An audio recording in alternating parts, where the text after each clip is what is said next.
Hello, Exchangers of Gas, podcast where we talk about anything critical care. Remember, the information provided in this podcast is for educational, informational purposes only and not intended as medical advice of any sort. My name is Keith Lamb and I'm the host. I'd like to welcome my co-host, Thomas Perino. Hello. And today's guest, Dr. Farhad Kapadia. Good evening. Dr. Kapadia is a highly respected physician and intensivist. We are so fortunate to have him here with us today. He's coming to us today from India, I believe Mumbai. Is that correct, Dr. Kapadia? That's right, yeah. Could you tell us a little bit about yourself before we get started? I'm 66 years old, trained in medicine in Bombay, undergraduate and postgraduate here. I got the critical care bug by working in a tetanus unit. At that time, tetanus unit had just acquired 2 ventilators, and in the space of 1 year, the overall mortality fell from 50% to 10%. In severe tetanus fell from 90% to 50%. So it was a pretty dramatic introduction to what critical care can actually achieve. It was in a bare bones unit where we were effectively the doctors, nurses, turning the patients, doing the suction, the physio, everything. After that, I went to UK and trained in both medicine, anesthesia, and critical care. Came back 4 years later, and I've been working in our hospital as a physician and intensivist ever since '92. In the first few years, to like-minded people, we started a society, and the society has grown.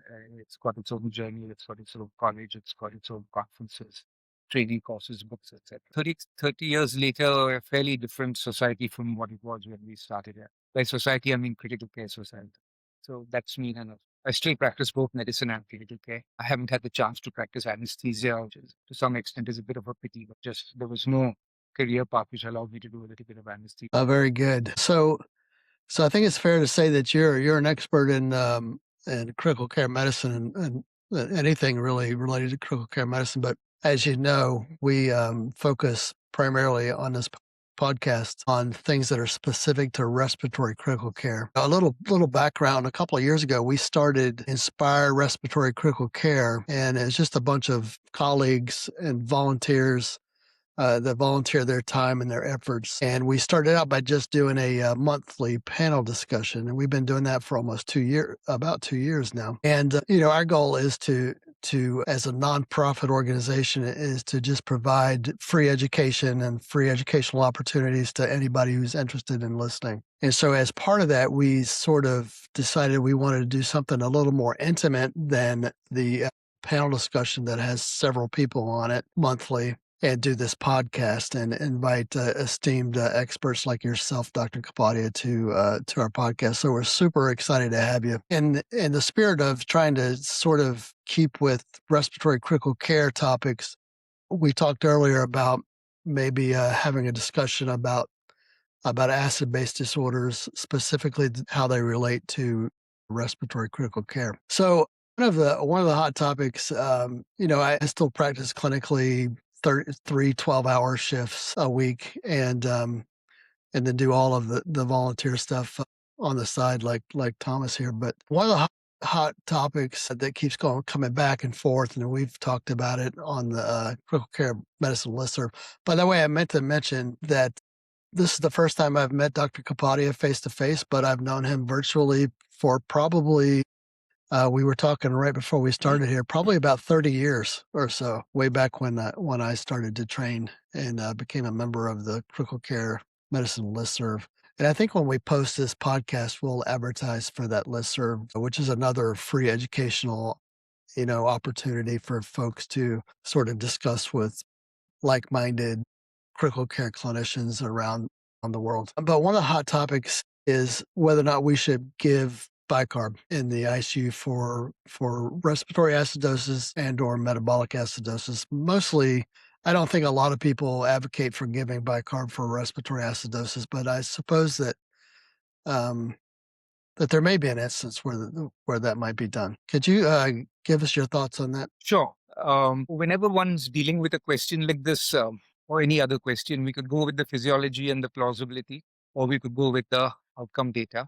We could see which trials have used it and which trials haven't used it. From the plausibility perspective, pH is very finely critically balanced for intracellular function, neural function, vascular reactivity, and so on. And any change in the pH will affect multiple systems. And to prevent those changes, we have multiple buffering systems which try to not let this happen. At least at that very basic level, it would make sense to somehow keep the pH in some range which one thinks is satisfactory. And depending on what the problem is, you have to give the equivalent buffer. So if CO2 is high, you got to maybe give bicarb to match the balance and get the pH down. And if the CO2 is low, maybe you got to bring the CO2 down to match the balance and get the pH where you want. So far, so good. That's if you choose to go by outcome data, one of the most successful trials in critical care in my era has been the low tidal volume. And of course, what's been most highlighted in the low tidal volume trial, the ARDS network, is that we use a relatively low tidal volume, 6 ml ideal volume. We keep the plateau pressure less than 30. But among the things there is that unlike a slightly earlier era where permissive CO2 was seen, permissive hypoventilation was seen as a lung protective strategy, in this particular protocol, there was not the option of accepting high CO2. You kept going up at the respirator to obviously to a level which was sort of safe beyond the point. And they gave you the option of correcting with bicarb. They did give you the option in that protocol. And that protocol was a successful protocol. It did show a decrease in mortality. So one could argue that if one's going to just throw away the plausibility and just go with a protocol which has been shown to decrease mortality, then it's a reasonable thing to do. Of course, one trial does not prove anything beyond doubt. But after the ARDS net trial, it became the default ventilatory strategy in all the other ARDS trials in the control arm. And consistently, even in the control arm of most of the trials, the mortality was nice and low. So if you put everything else together, you could just say that choosing to follow the ARDS net protocol and using bicarb to maintain some sort of pH, now that some sort of pH, of course, is pretty arbitrary, is associated with overall low mortality. So I think that's where I am right now. Can't really say how much bicarb, what pH trigger you should have. But at least in one of the more successful protocols in our field, this is part of that strategy. Granted, it's a sort of almost the last step in that protocol. So that's where I would be right now. That it is a reasonable thing to do. You don't have to do it all the time. It's one of the therapeutic options one does have when one is dealing with a high CO2 related to your ventilatory strategy. So in the face of a metabolic, so let's switch it up a little bit. In the face of a metabolic acidemia, is it fair, or is it advised, or is it supported in the literature that it's okay to use the ventilator to partially compensate for that? Honestly, it would be very, very low on my therapeutic armamentarium.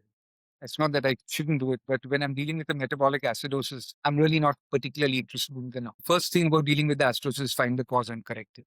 Quite often it's correctable and sometimes it's not correctable. Having said that, then you ask, am I dealing with the negative aspects of too severe an acidosis or an acidemia? And really the really bad ones here would be hyperkalemia, some sort of bradyarrhythmia, and possibly neural depression associated with maybe. If you're dealing with that, it sounds reasonable to somehow get the pH to a sensible level. I really cannot see myself using the ventilator as the primary thing. It would be just give as much bicarb as is required to get the pH to whatever target one feels right. But I suppose one could put it the other way around. If the CO2 was very high, would bringing it down help in the face of a metabolic acidosis?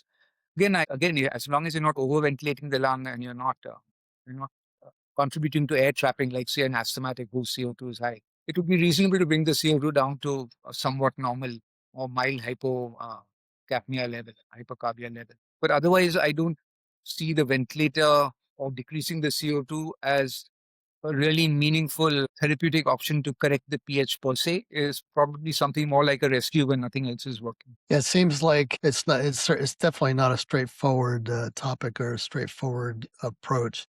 We have people that, and I guess like in the opposite of intentionally using the ventilator to correct for a metabolic acidosis would be allowing the patient to correct their metabolic acidosis in the face of injurious ventilator um, interaction. As an example, somebody who's in profound shock, has a high lactate, has significant metabolic acidosis. Because they're in profound shock, maybe we can't sedate them as well as we might to allow them to be a little more synchronous with the ventilator. And so they're tachypnic, they're using large tidal volumes, they have huge transpulmonary swings. Thomas, this is sort of where maybe you could weigh in on this. Huge transpulmonary swings in order to fix their own metabolic acidemia. Maybe the approach would be to maybe they're doing a good job of fixing their acidemia, but they look horrible and they're working really hard, and you know that what they're doing, patient self-inflicted lung injury, is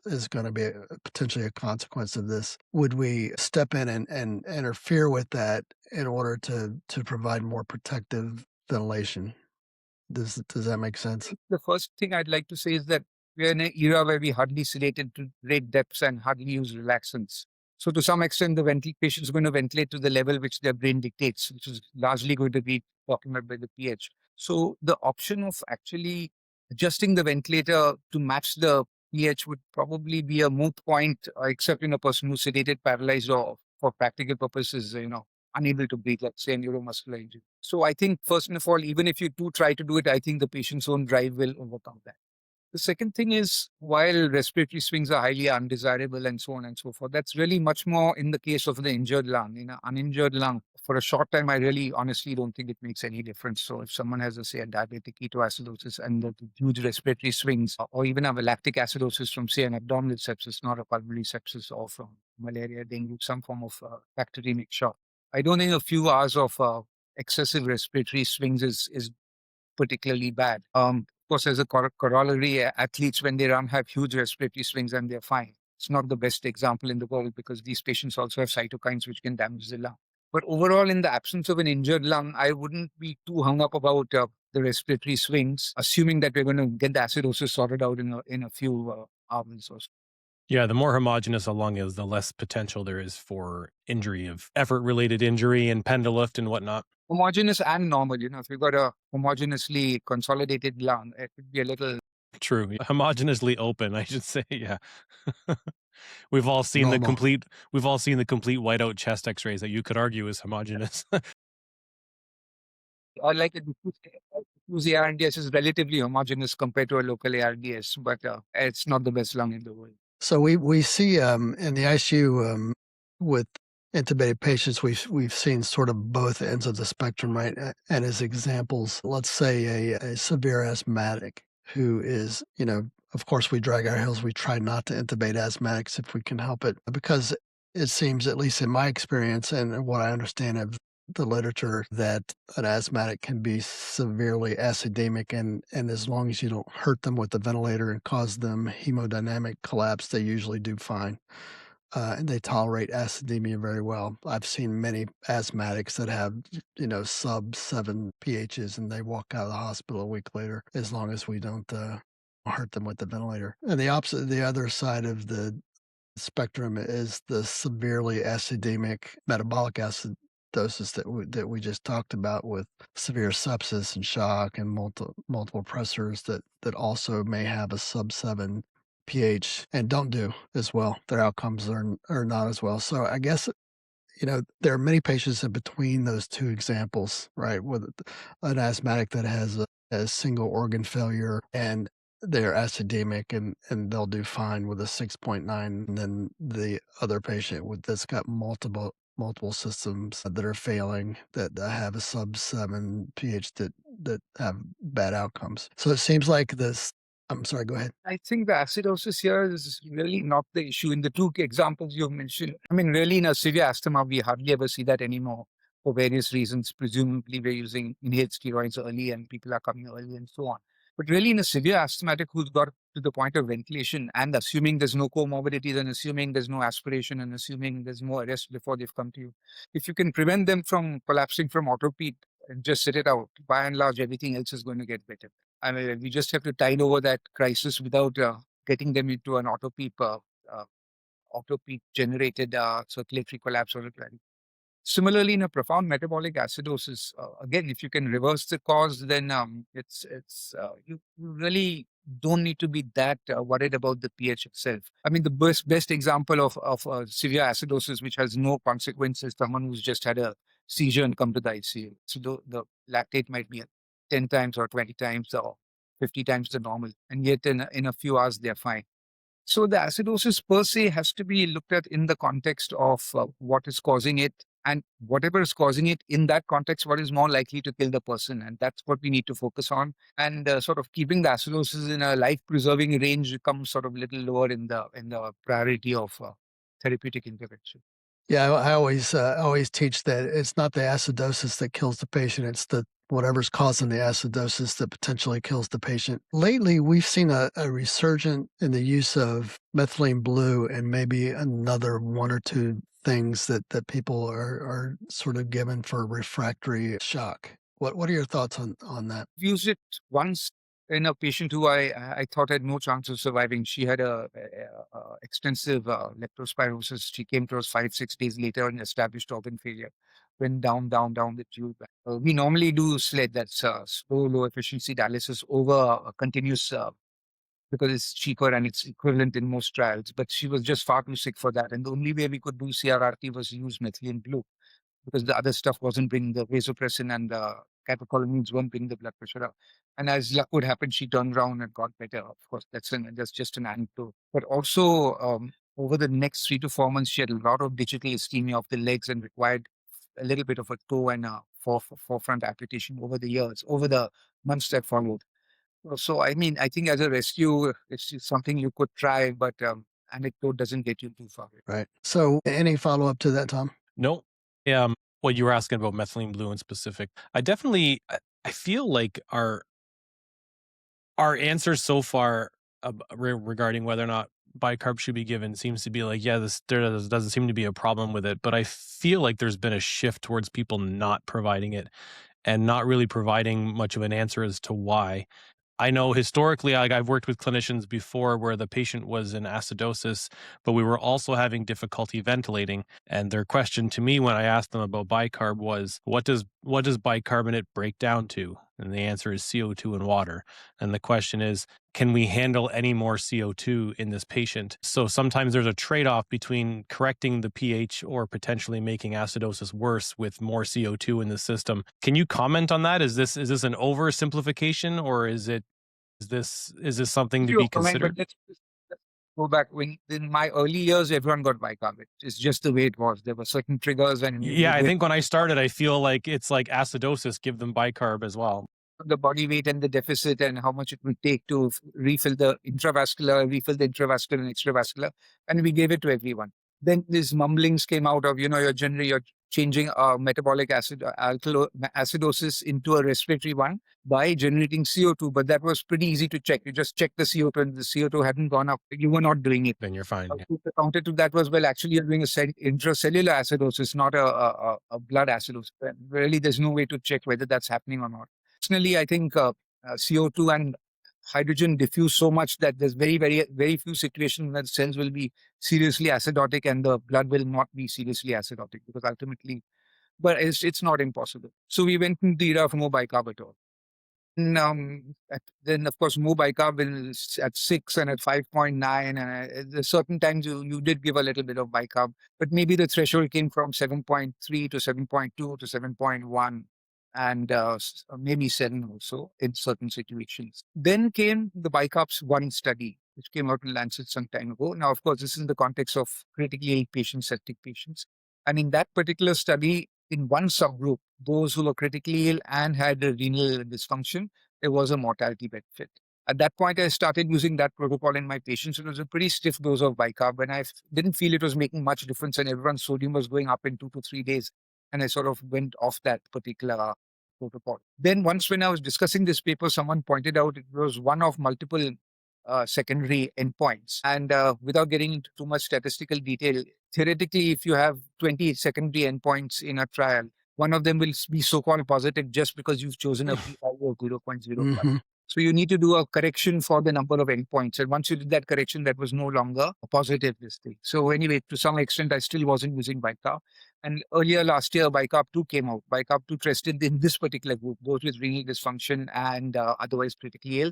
And they found that other than decreasing the need for dialysis, when the trigger was acidosis, there wasn't really much difference between the two groups. How one interprets that is open, but if I was critically ill and I had a choice of getting bicarb or getting dialyzed to correct my acidosis, I'd settle for the bicarb rather than the dialysis. So I feel that if the main reason for renal replacement therapy is only acidosis. Before you jump into that, it's worth giving bicarb.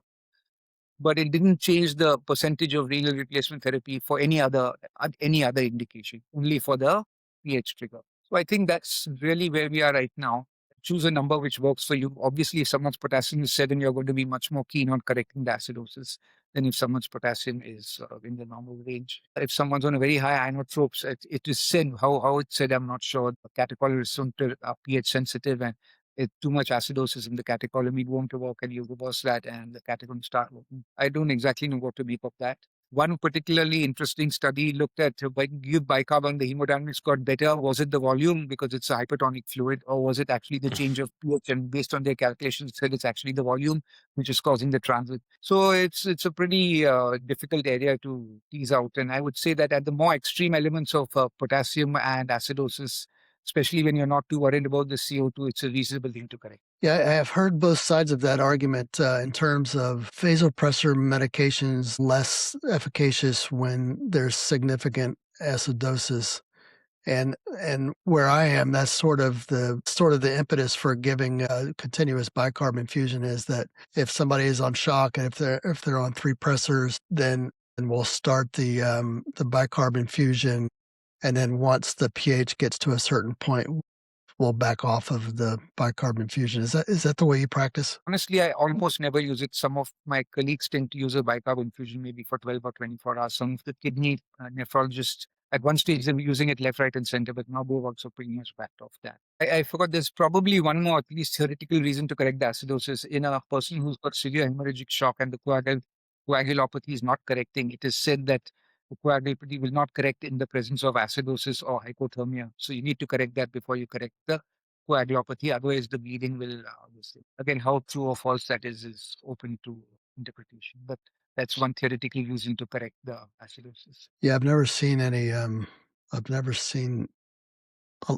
data that supports a lot of what we're talking about. To be honest with you, but yeah, I mean, it seems like just like any other podcast we've done, that the topicality suggests that we individualize the care to the patient that's in front of us and not make this broad sweeping sort of statement about we should do this or we should do that. As you said in one of your earlier podcasts, that the protocols are probably the foundation to start with. Then then you take it from there. Yeah, the Right. guidelines lay the foundation or the framework to which you build on. But having said that, I just want to sort of clarify one thing. We as intensivists see patients in front of us and we see our interventions work or not work on an hour-to-hour, day-to-day basis. It's really very difficult to predict, even if, say, the blood pressure got better or the oxygen got better, where that patient will be 28 to 30 days from now. It's really extremely difficult to predict that. So while we should follow our patients and individualize our patients, we should not be satisfied that we've improved some surrogate outcome. We really have to go back to the data and see that we've had both the improvement in clinical outcomes and clinical outcomes over a period of time, not in just 24 or 48 hours. So it's practically impossible to know what your bicarb is doing or what it's going to be doing at 28 days from now. What we can say is, look, we gave some bicarb and the pH got better and the urine output picked up and whatever, the potassium came down and the iron. But where that leads us to 28 days or 60 days is without outcome data. We are just wildly guessing. Yeah. Yeah. Ultimately, it's what kind of ultimately, I always like to say that there are worse things than dying, right? If you don't die, but you absolutely have no functional outcome once you leave the ICU, then that might not be worse than just not surviving I like the run that issue. outside the context of neuro intensive or neuro patients. By and large, I mean, assuming there was not a lot of comorbidity, assuming the person came in reasonably okay, I think almost everyone has a reasonable outcome in the absence of a brain complication at the beginning or during the illness. So over a period of time, patients who have been very, very sick with whatever, malaria, leptospira, sepsis, pneumonia, see them 2 to 3 years later, they're fine. It's just the brain injured patient or someone who got hypoglycemic or someone who had a cardiac arrest. Those are the patients who really have the functional outcome is an important prognostication tool when you sort of go on treating the patients. So in the absence of neuro injury, I think by and large we get to a reasonable level of functionality for most patients, assuming that there's not too much comorbidity in the background. people who have borderline kidney functions can go out with being dialysis dependent and crutches for 3 months, 6 months because of the myeloneuropathy. So, but most people who make it 2, 3 years down the line are doing pretty well. Yeah, I think You a brought, good go go ahead. ahead, Thomas. I was just going to say, you brought up a good point with the attraction of physiology. You know, we often think, oh, the oxygenation's got better, or the acidosis has improved. This must mean a good thing. I've read many papers that say we have to be cautious of this seduction of normal physiology. And again, perfect example is the first study you brought up when we started speaking was the ARDSNet trial, right? And in that study, patients with higher tidal volume had better or Oxygenation. less respiratory acidosis, for lack of a better term, and better oxygenation. So from a blood gas standpoint, the thing that we tend to guide mechanical ventilation by historically, before we were focusing on lung protection, we were focusing on the blood gas, and these patients had better blood gases, for lack of a better term. And all these patients with better blood gases had worse outcomes. So clearly focusing so much on the physiology is never the end all be all. We need to make multiple other considerations. And what we learned with mechanical ventilation, of course, is that the injury that we facilitate within the lung is probably worse than having a bad PO2 or having acidosis, right? Like these are the side effects, but if you're going to injure the lung to try and correct these things, there's clearly an issue there, which is why we don't have positive outcomes when we try to focus purely on a physiological endpoint. I think ARDS is the best example of that. Almost anything which corrected the oxygen didn't decrease the mortality, and the few things which worked basically decreased lung injury. So our focus Yeah. shift from getting Prone oxygen, positioning, lower tidal volume. These are the two largest changes we've had in outcomes, right? possibly high levels of EPIN and severe forms of ARDS. Yeah, another example of that would be, I think, inhaled pulmonary vasodilators for ARDS and hypoxemic respiratory failure, where, you know that almost invariably, if you provide inhaled pulmonary vasodilators to a hypoxemic ARDS patient, their PO2 goes up, but their outcomes don't improve. And as a matter of fact, in large analyses, For they've all people of therapies which improve something but kill the patient across from right, right. blood pressure medications to antiarrhythmic medications. There was a lovely trial in critical care 2004. They used a vasopressor, I can't remember the name, and two papers, one after the other, same group of patients, same cohort, same. The first question was, how did it help the hemodynamics? And first 5 to 7 days, it was wonderful. And at 20 days, the mortality was so much higher in that group that they abandoned the trial. So it's a really wonderful example of you've got to not be satisfied with looking at 24, 48, 72 hours. You've got to be looking at the 28 days. So that's where the surprises come. Or even if you take, say, the Australian trial of tight sugar control. I don't know how to interpret that, but 28 days or 60 days, one of the two, they had a higher mortality from ischemic heart disease, cardiac events. So it is really quite important to not be satisfied with only correcting the physio. Of course, we can only correct the physio. That's the only thing we can do at the bedside. But our eyes have to be on both. Where are we today and where is the finish line?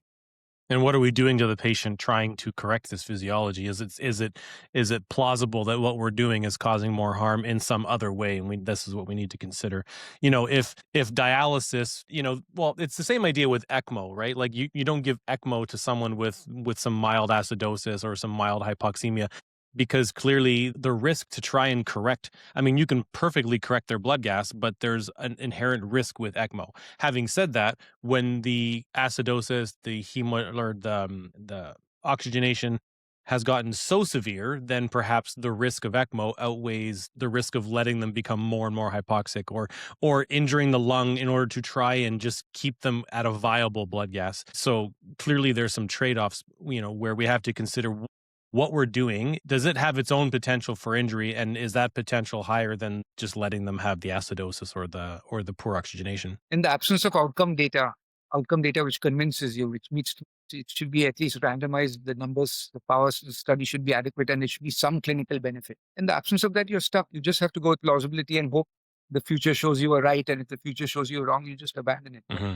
And I think we just need to be sure that however plausible something is, it has the potential to cause harm also. We shouldn't sort of shrug our shoulders, say, what's the harm? So let's do it. And if we think something is working, we should study it, because it could be easily a confounder. As you mentioned, giving a drug Mhm. that has volume with it. Maybe it's the volume that's Mhm. helping and it has nothing to do with the actual drug. Yeah, it's not all straightforward. And I think that, mild you mentioned mild acidemia. Mild acidemia is protective in some ways, isn't it? In other words, if you look at the oxygenation curve, the shift in either way with acidemia or alkalemia, there's a reason for that inherent mechanism. Ways I sort of am going slightly off topic is that whenever the body does something, stops the urine output or drops the blood pressure, increases the heart rate or drops the pH, it's either an adaptive phenomenon or a exhaustive phenomenon, a counter adapt. Again, you can go round and round in circles debating the pros and cons, but without outcome data, it's just guesswork.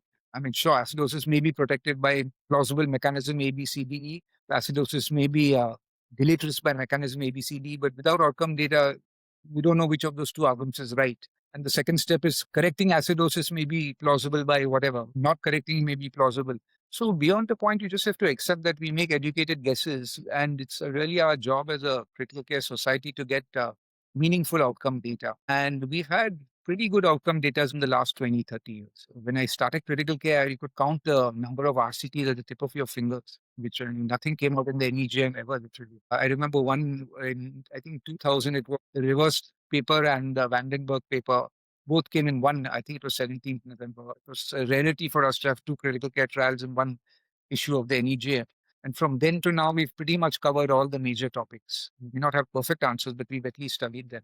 So we have a much more sound basis on which to make decisions, plausibility and outcome data. The trick, the real difficulty is making your mind switch from plausibility, which we've been sort of seduced by for decades of training, and making your colleagues also say that, okay, look, this looks fine, but where is, we need to also look at outcome data. I think it takes a long time of working at the bedside and reading papers to understand that it's not good enough to just go by what you're seeing and not good enough to go by physiology, and also be completely familiar with outcome data. And of course, you got to appraise it. One trial this way or one trial that way is neither here nor there. I mean, a good example would be the prone studies, right? There were 4 RCTs which showed it didn't work, and the fifth one showed it worked. So we refine our techniques, we refine both our statistical techniques, our methodology techniques, and the way we deliver it. I mean, the prone in Prosiva was 18 hours and a PF ratio of 150 and if I were to more than 60. So it took time to get there. So, I mean, one negative trial or one positive trial shouldn't enthuse us too much. But at least that has to be the next step after what we see in front of our eyes and what our physiology expects us to see. Yeah, another example of repeated studies strongly based on physiology, like the proning is a good example. They basically fine-tuned the protocol over years and then finally arrived on a protocol that actually saw a significant reduction in mortality. And so therefore, this is the protocol we use. Another example of this would be esophageal pressure guided mechanical ventilation. The EPV1 study that was published, it was a small study, I think less than 90 patients, maybe 80, 83 or something like that. And they found a trend towards improved outcomes when they compared against low PEEP. Many of the patients had abdominal issues, which we know can do very well with titrating ventilation according to an esophageal balloon. But then when they did EPVent2, they compared to a high PEEP group and they found no difference overall in the patients. And then they've done some post-analyses on perhaps better thresholds to use for the inspiratory transpulmonary pressure, et cetera. So fast forward now, they're now doing a third trial. They're not calling it EPVent, but they're still setting PEEP based on esophageal pressure, but they're targeting just plus or minus 2 of 0 end expiratory transpulmonary pressure rather than a table that could go up as high as plus 6 on end expiratory transpulmonary pressure. And they're no longer looking at inspiratory transpulmonary pressure due to the issues with regional differences throughout their lungs. They're just using driving pressure as the safety endpoint. So it's setting PEEP based on esophageal pressure, using driving pressure as the endpoint for safety during, tidal ventilation. And so again, maybe this will be the sweet spot, right? But this is now the third trial to set PEEP according to esophageal pressure. But if you had to bet this, or if you had to bet that the trial is going to show result A or B, how would you think it's going to pan out? I don't know. I'd have to look again at the study to see what also the comparator group is.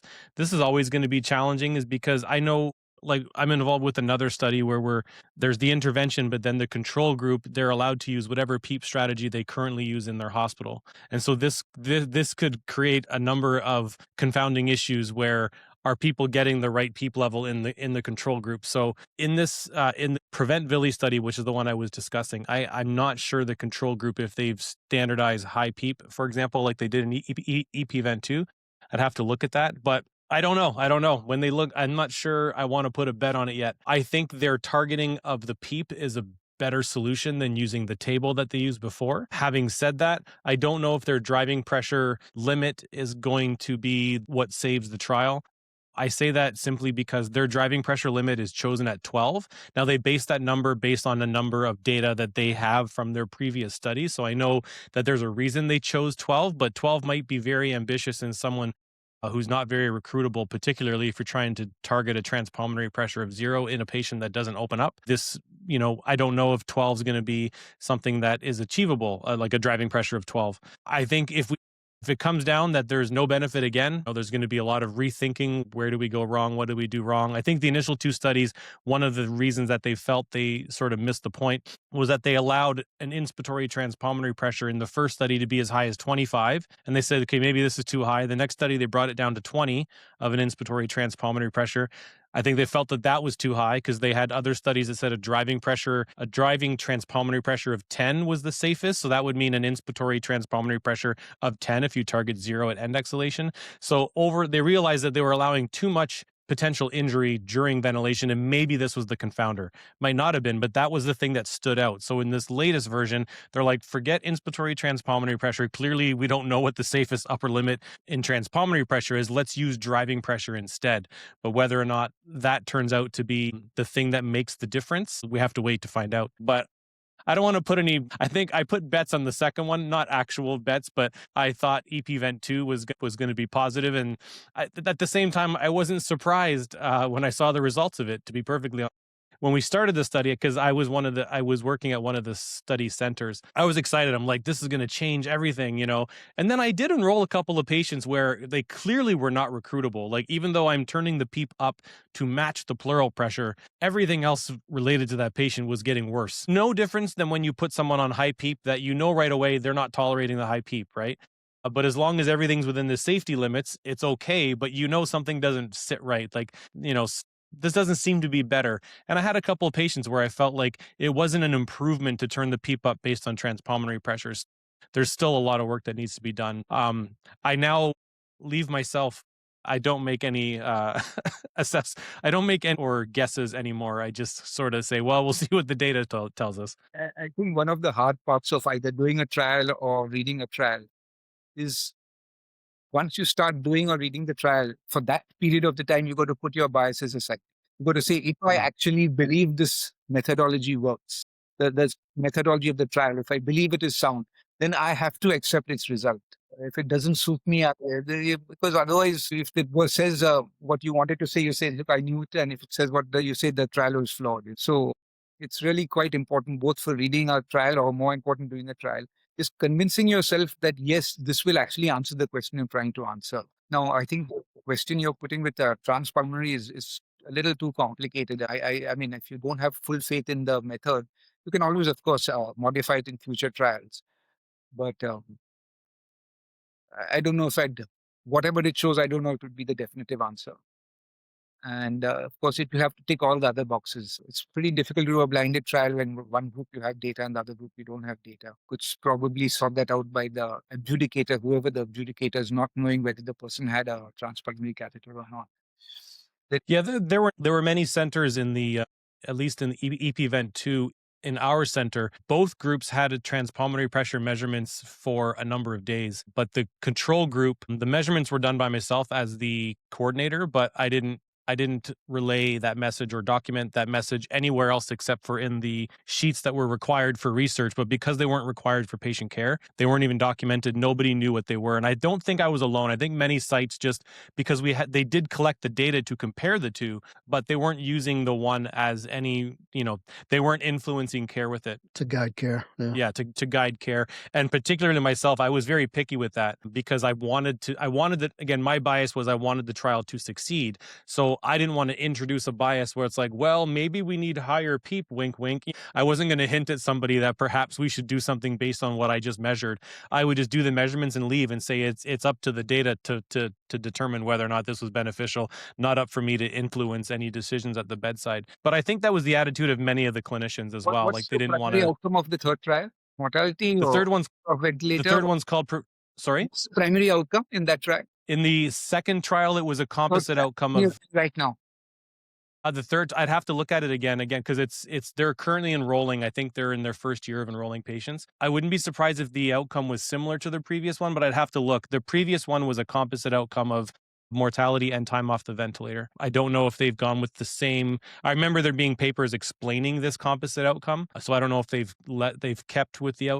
I know I can get a hold of the protocol and see what their proposal was for their endpoint, because just so our listeners know, when someone does a trial, the outcome is something that's predetermined. Same with your post-analysis, like any secondary analysis and post-analysis should be predetermined. Sometimes they'll do other analyses that weren't intended, but they should be very clear in the manuscript that we didn't plan for this. Therefore, the results of this secondary analysis may not be something to look at, but we thought it was interesting. But usually this is all predetermined so that there's no bias. It's like, oh, well, we collected all this. Maybe we should use this as another outcome. So this information is likely on for anyone listening. If you look up these studies that we're speaking of, particularly ones ongoing like the Prevent Villi, this information should be available online. And I know it is. I don't have it memorized. When you register the trial, you're pretty clear exactly what you're doing. So anyone can see. Exactly. Right. Yeah. Yeah. And if you change your outcomes at the end, then it tells you that you're just trying to make your data fit. You're trying to make like you mentioned earlier, if you can do a number of secondary analyses and eventually get something that looks cool, but it's not something you planned or powered for. I think you should do that, but you should keep in mind they're generating new hypotheses. They're not getting a plan to change practice at this point. Correct. Yeah. And it should be very clear in their written manuscript that any secondary outcome that wasn't necessarily planned as their primary should be a follow-up as like, we found this result that was statistically different. Further studies are needed to determine that this specific secondary endpoint is something we should focus on. Yeah. A good example was the albumin trial, which the Australians did. What was it called? SAFE, right? They found a benefit in sepsis subgroup, I think, or they found a risk something, and therefore they followed it up with the FEAST trial, and the FEAST trial showed no difference. So I think this is a nice way for science to progress. You look at your secondary outcomes, you generate new hypotheses, and you test them. The difficulty is you've got to convince your colleagues that just because the secondary outcome was positive, it doesn't mean you should be using it in everyone as if it's a proven thing. And more discouraging, quite often guidelines base some of their guidelines on these secondary outcomes, maybe underpowered and so on. Yeah, this is some of the confusion with like the Acidosis trial versus the Rose trial for neuromuscular blocking agents. It's kind of, everyone's like, oh, we should paralyze everybody for 48 hours. And then the next trials is like, well, maybe, like it starts to put doubt. So, not repeating specifically or exactly a trial, but increasing the amount of data we have on a subject, sometimes just. CT is never enough. Yeah. So, we get excited with one, but at least with the proning one, it was the fifth trial, and there was clear differences. You can see the progression, the timing, the trigger for starting it. It's like there was a clear progression. Whereas when Acidosis came out, it was kind of like, oh wow, like it was very specific, right? 48 hours. Not even checking train of 4, just high dose neuromuscular blocking agent, so you're certain that it's going to work in the patient you're getting it in.